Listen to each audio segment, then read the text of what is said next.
typically don't drink, especially like hard liquor, because it just does not do well for me. I'm also not really big on parties. Again, I'd rather be in bed by a certain time. I don't really like coming home like 2 a.m. in the morning, because I know that I'm gonna wake up late the next morning and I'm just not gonna feel like myself. Some tears, some stress, but I count my blessings.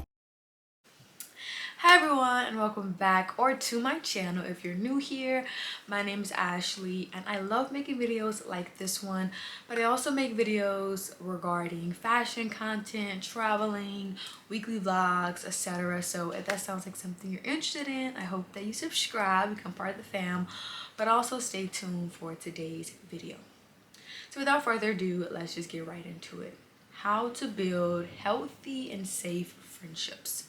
Number one, I want to highlight that you were not meant to do things alone. You were created, you were made to be in relationships. This was something I was reminded of very recently, and I'm talking about as recent of today. I was in church and my pastor is doing this series called How to work on happy, healthy, and the wholeness of yourselves. And so we did the subject today regarding relationships, and he mentioned that you were not created, you were not made to be alone. And I had to be reminded of this because unfortunately, growing up in the Black community, being a Black woman, you can struggle with this idea of always being strong, of always having everything like figured out, doing it all, and it can cause you not to really ask for help nor know how to ask for help, because we've been given this lie that we have to do it by ourselves, we have to be strong, we can't ask for help, that's vulnerable, that's weak. And oftentimes this causes a lot of mental and physical problems within ourselves. So I really want to highlight this, especially as I mentioned, just in the Black community, as a Black woman, that you were not made to do this thing called life by yourself. Okay, I had to be reminded of this, not just today, but even earlier this week, as I was just dealing with a lot of my own self-conscious thoughts, regarding my future, regarding what I have done, what I haven't done. And it was just not a good cycle I was in. And I was putting up this wall of like, it's okay, I'm gonna get through it, just keep counting the days. And it was just a really toxic space for me because I was holding everything in. It wasn't until I wound up just talking to an old friend, it wasn't even like really scheduled, we just like connected again, and it was such a good conversation.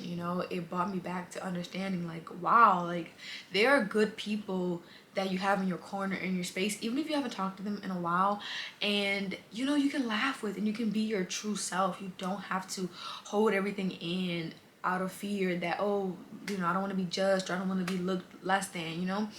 And so it was just a really good conversation. I laughed. I kind of forgot what I was even worrying about in the first place. That's another thing about good friendships, is that you forget the things that you're worrying about, because next thing you know, you're like, okay, wow, yes, my feelings are valid, but I also can understand and take away that like it's not that serious, it's not that deep, and I can move forward. So this is advice I'm taking within myself. As I mentioned before, all of my videos are advice not just to help other people, but for myself to look back on and just kind of like remind myself of the things I need to hear. So again, know that you are not made to do this thing called life alone. You're not any less deserving of good things by needing help, because we all do. We all need help, okay? And it is so important to realize that first thing before you can even start building these healthy relationships, or in friendships. You have to know that you are deserving to not be alone. Okay, really believe that, because you're going to need help, and you don't want to feel like a burden or that you're asking for too much when you have to ask for it. Now moving on to my second point of how to build healthy and safe friendships is by really trusting your gut and your instinct. I know, okay, I know that as women, we have this thing called women's intuition, but oftentimes we ignore it. we ignore it because we don't have any like physical proof, physical evidence, etc. But that is literally the proof. Our intuition, our gut feeling is evidence that something is not going right within this relationship. Personally, I remember being in a friend group where, you know, they were good people, and that's what I used to kind of justify like still hanging out with them.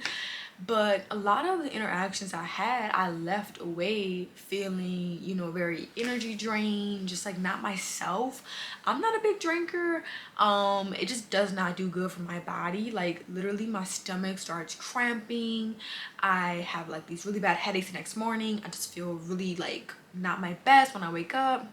I'm pretty much going to bed really late, so then I'm waking up really late. I don't really have like my morning routine down packed. I just feel a mess. So I typically don't drink, especially like hard liquor, because it just does not do well for me. I'm also not really big on parties. Again, I'd rather be in bed by a certain time. I don't really like coming home like 2 a.m. in the morning, because I know that I'm gonna wake up late the next morning and I'm just not gonna feel like myself. I much rather more intimate settings, more memorable moments, like going for a hike or going to the movies, going to an arcade, going to a game, doing more of those type of activities than just partying and drinking. That's just really not my scene. I don't judge anyone that do that, but I noticed that when I was doing those things because my friend group wanted to do it and I wanted to be part of the group, I often will leave those spaces just not feeling my best. And I remember I just was feeling kind of not pressured from my friends, but just pressure from like the world, because I was like, man, I'm a grandmother. Like I remember being 21, 22, like I just turned 23, so like this was very recently, but I remember like right when I turned 21, I was like, okay, I get to drink, I get to like go to the club, I get to do these type of things like I never done. And so I was excited, but I crashed so fast. I don't know if it's because my body wasn't used to it or just that's just not the scene for me. I crashed so fast, and I remember thinking like, oh my gosh, you're such a grandmother. Like you're literally 21, you're 22 years old. You should be out partying, you should be out doing these things. But every time I tried to live that lifestyle, every time I tried to be like, okay, I'm gonna get out there, it never worked. I always just wouldn't feel myself. And so I realized, you know what?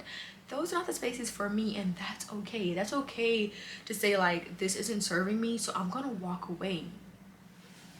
Another thing with trusting your gut, trusting intuition, is while you may not have like a friendship that you know is like really not the healthiest, but you also know it's not really growing, like it's just very consistent, it's not a lot of growth in those relationships too, you probably want to reassess some things, because if this isn't going anywhere, it's no growth, it's not serving you, you know, sometimes you have those people in your life that again like ultimately could be good people, like have a good heart, but they're very like stagnant. They don't really have like a lot of goals, they don't really have a lot of push, and that can then cause you to become stagnant, because mind you, you really are who you surround yourself with. And I think people sometimes fail to realize this. They like to say, my friend's actions aren't my actions. Yes, you know, by all means, what your friend did does not mean you did it too, but at the same time, what you start to pour your energy into, and that includes like food and friendships, that is ultimately what you're going to become subconsciously. Like if you're amongst a lot of people that are very stagnant, like just not growing, you're probably going to fall into that category one way or another. So also navigate like, is this friendship growing? Does it have some type of increase? Is it helping me on a mental, physical, spiritual level? If you're still constant, that's probably a friendship that you want to reassess and probably have to walk away. So yeah, the way to build safe and healthy friendships is by really trusting your intuition. You will know off the bat if that friend group, if the people that you're starting to get to know is for you based off how you feel. Really think about every time you leave this interaction with this group of people, just ask yourself like, how did I feel after that interaction? And if most times you're feeling like, dang, I really felt drained, dang, I felt like it was kind of boring, I felt like I wasn't motivated, probably not a healthy, safe group for you, or just a friendship you need to do, and you can say, you know, I love you from afar and move forward. Number 3 on building healthy and safe friendships is by getting out there. LOL. I know this can sound, you know, cliche, but it's so true. Like in order for you to start meeting people, you have to kind of like put yourself out there in a sense. I remember when I first moved to the area that I'm in now, I wanted to join a good church group. I wanted to have a community of people on a spiritual level that, you know, could help me grow closer to God and just like, again, keep me accountable, just more of like a good church spiritual type of group of people, because I have really good friendships. I'm blessed for that, but I wanted to like take it a step further and have like a good church, good community group in that aspect. So I had to start going to churches near me. Literally, I just went in my maps and I typed in churches near me, and a couple popped up, and I just went and looked at those churches because I knew in order for me to find a good church home, if this is what I'm wanting, I gotta go out and search. And I'm so glad I did, because I found my now church, and it's really been a blessing. Like, they have recently just started a community group. They're launching next week, I want to say, and pretty much the pastor invited people to come forward that wanted to start a community group. It could be literally about anything, you know, an appropriate level. And you know, we're gonna launch those groups. And so there were so many groups this Sunday that were presenting their groups and, you know, saying like, please feel free to sign up. One of the groups are like going to meet every Saturday at Panera Bread, and it's actually like based on this book talking about how to build proper boundaries and how to know when to walk away, when to say goodbye. I can't think of the book name now, but it's a book and it's about $15, and they're going to meet at Panera Bread every Saturday at 12 and just talk about the book, talk about again how to build good boundaries and knowing when to walk away. It's going to be women based, and that was like one of the groups that I was like, dang, like that's really nice, I'll probably sign up for that one. But there's another group that I really did like too, which is going to meet every other Saturday, and they're going to go to different coffee shops and just kind of catch up on the week, you know, talk about any things that maybe they're struggling with or just want to share, kind of laugh and go over some things. There's another group that is actually doing basketball after church on Sundays, and then they'll like just talk and catch up. There's a couple of groups that are going to be more sermon based and like at each other's houses. Our pastor is doing one along with some other members. There's like a walking group that's going to be going to the park every other Thursday and just like first meeting up, talking about prayer and scriptures, and then just walk, just get your steps in. So there's so many different groups. I think there was like 10, 12 community groups that were just kind of like talking about their group, and you know, you can sign up to anyone, you can sign up to multiple groups, just totally up to you and your schedule. But it's such a beautiful thing, because again, you can get so caught up in your day-to-day life that you forget the importance of fellowship, the importance of like relationships with other people. And I'm so thankful for this church that I found, because they make it a point to have different things where you can actually get involved in the community. I personally work also with 1st through 5th grade every second Sunday, and it's just so funny. The kids are like literally so funny. I'm always just dying at their little personalities. But also on second Sundays we do street serves, so we go out to the local area, feed the homeless, you know, donate clothes, things like that. And then they also have Loaves and Fishes, which is like a community that feeds the homeless 365 days, and they have like different time shifts. I've done that one and I really like that one. But yeah, like there's just so many ways, and I'm so thankful for the church that I'm in, because not only do I get to grow closer to God, but I'm also growing closer with relationships with other people, which is so important. And the fourth way and final way to build healthy and safe relationships is just taking it step by step. I know personally, when you've been especially in a lot of trauma or toxic relationships, it can be so hard to like enter into healthy safe spaces, because you can feel these negative thoughts telling you that you're not deserving of that, you're not worthy of that. And sometimes your old triggers could want to come out, you know, when you start to maneuver in these healthy relationships, and it could be kind of scary because it's like something different. But I would highly suggest you just take it step by step, you know. Don't feel forced or pressured to meet all these different people at once. Again, don't feel forced and pressure to go to different places that you know just doesn't feel safe or resonate with you. I would say, you know, just maybe take it by going to a book club. If you love reading, see what book clubs are close to you and just go to a book club. Start there, meet some, you know, new people. But take it step by step. It's not gonna happen overnight. You know, it took me a while to actually find my church home. It wasn't like boom, I found them.